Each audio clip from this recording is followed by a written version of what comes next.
Alright, so just this morning we had ourselves a new hotfix for version 21.10. And this one says Ripsaw Launcher weak and the firework flare gun. So here are the official patch notes. It says, been causing destruction with Ripsaw Launchers. To celebrate the recent arrival, Ripsaw Launcher week is live now. Find Ripsaw Launchers in higher supply from June 28th at 9 a.m. Eastern, which obviously is today, until July 5th at 8:59 a.m. In addition to their usual chop shop spot, you can now get them from the ground, chests, and supply drops in abundance. Let her rip during Ripsaw Launcher week. So this is both good and bad.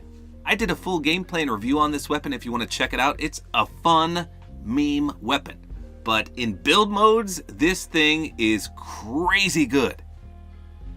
So I was actually playing with one of the best players I know. His name is Mega. We were playing in build modes last night and we got blindsided and he boxed us up in the armored walls. And someone came with the Ripsaw Launcher and he shot it right at the armored wall, and I said, Mega, look out, it's gonna come right through, because I did testing of this in my video.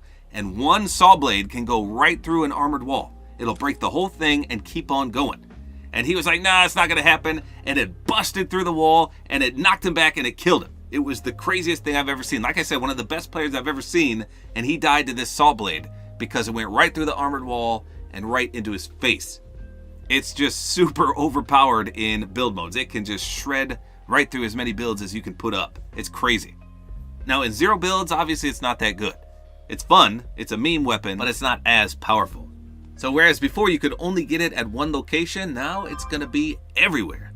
So next it gives a little rundown of how to use the launcher, and it says, take up a Ripsaw Launcher to send a saw blade flying. Even after gravity sends the saw blade to the ground, it'll roll and create chaos in its path. Whether flying or rolling, the saw blade will destroy each structure in its way, potentially felling towering builds. That's just like I said. Saw blades also have the power to damage and knock back players and cars. Ripsaw Launchers contain multiple saw blades, so send saw blades in spades. But that's not all there is to the Ripsaw Launcher. Rev it up more to increase the range and velocity of the saw blade projectile. Or hold the rev to make the Ripsaw Launcher a melee weapon. As you're holding the rev, the saw blade will spin around so fast that it'll be hazardous to structures and somewhat to foes.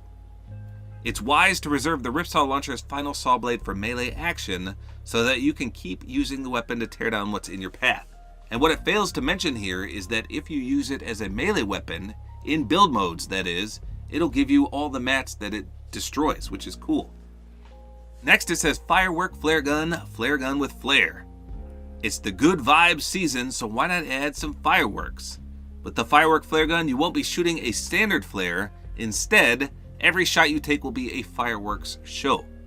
The area where the fireworks shell explodes will be set aflame, causing the start of a spreading blaze. Find firework flare guns from the ground, chests, and supply drops. So I played about 6 matches this morning and I didn't see a single one of these. So I don't know if I had to restart my game to make them appear or what, but it sounds just like the flare gun, which also caught things on fire when you launched it in the air, but this time there's a fireworks display in the sky as well. So cool. And then competitive notes, it says the Ripsaw Launcher week changes do not apply to competitive playlists, as the Ripsaw Launcher is not included in these playlists. And then firework flare guns are not included in competitive playlists. So basically, this entire hotfix has no effect on competitive play. They want none of this. Everything's too overpowered for them. Not gonna happen. So there you go, that's what we got. And we've also got a rotating POI now at the Butter Barn. And I did a video on that. If you wanna check it out, it's really awesome as well. Hopefully you guys enjoyed this video. Like is always appreciated. And don't forget to use my Support-A-Creator Code, which is Tabor time.